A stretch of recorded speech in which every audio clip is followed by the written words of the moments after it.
The Simpson Strong Tie Quik Drive Project Pro screw driving tool is easy to set up and use. First, attach the driver motor. Pull down on the stabiliser arm until the strap is level with the battery. Then fasten the strap around the battery. Now tighten the stabiliser arm grip.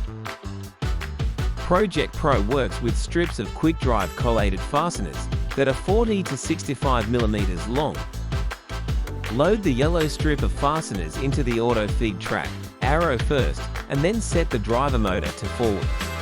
Then position the nose piece, pull the trigger, and press down smoothly to drive the screw. Check to see that the screw has driven to the proper depth. If you need to make a change, rotate the depth adjustment dial. Then you are ready to drive more screws. To learn more, visit strongtie.co.nz